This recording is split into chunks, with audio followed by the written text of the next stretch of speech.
U.S. Southern Command has confirmed the second American strike of 2026 on a suspected narcotics trafficking vessel and the first carried out under newly appointed Commander General Francis Donovan. The operation took place late Thursday in the Eastern Pacific along routes long associated with cartel smuggling. U.S. forces targeted a fast-moving boat believed to be transporting illicit drugs. SOUTHCOM says the vessel was engaged in narco-trafficking operations.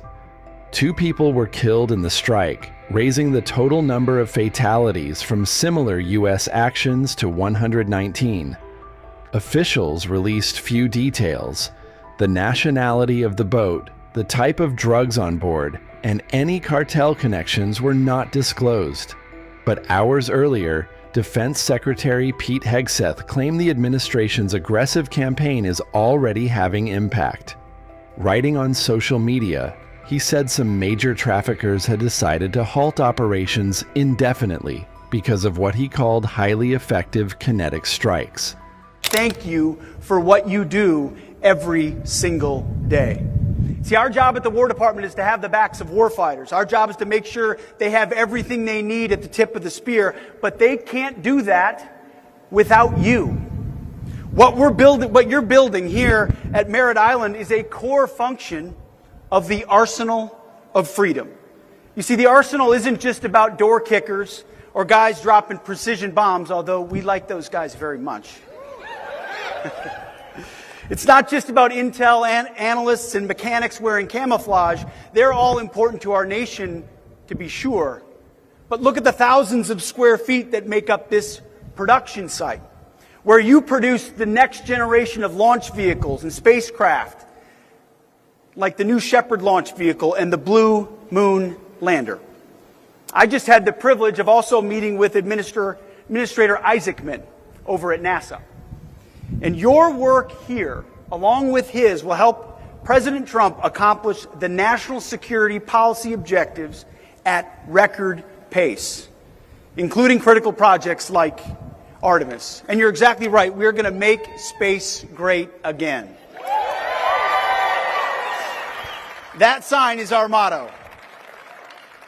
Because all of you have dedicated your lives to precision, skill, and hard work in hard hats. Different kind of hats than the helmets soldiers wear, but the same kind of mission, all to deliver capabilities to the warfighter in the space domain made right here in America. You see, for far too long, under the previous administration, we had leaders who thought we could outsource our capabilities to other countries, or that we could live in a global environment where your skills don't matter anymore. Or we could work at the glacial pace of just a few prime contractors, and that was tolerated. A world with vendor-locked, over-budget, behind-schedule contracts. None of those things happened here, by the way. You guys are under budget and ahead of schedule. That's what today's warfighter needs. And under President Trump and his leadership, those days of yesteryear are over. Because we have to live in a realistic world where urgency matters. We live in a realistic world where American strength has to partner with American manufacturing. And if you don't have both, you don't have a free country. And you have to have world-class manufacturing. Let me tell you this.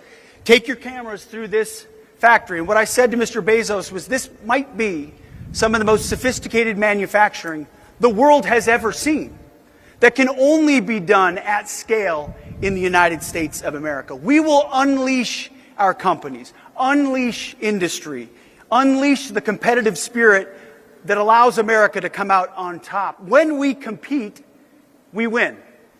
When we innovate, we win. When we confront the status quo, we win. And I don't know if you know this, but we have a commander-in-chief who's pretty interested in winning.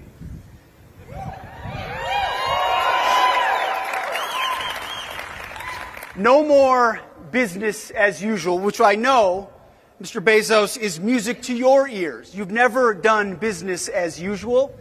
And at the War Department, business as usual is over.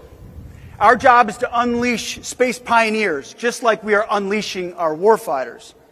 And President Trump, in service of that, has some core principles. First, we are putting America and Americans first. Our citizens and our workers first, setting the conditions for you to succeed, securing our people in our homeland and our hemisphere. It's long overdue. Second is peace through strength.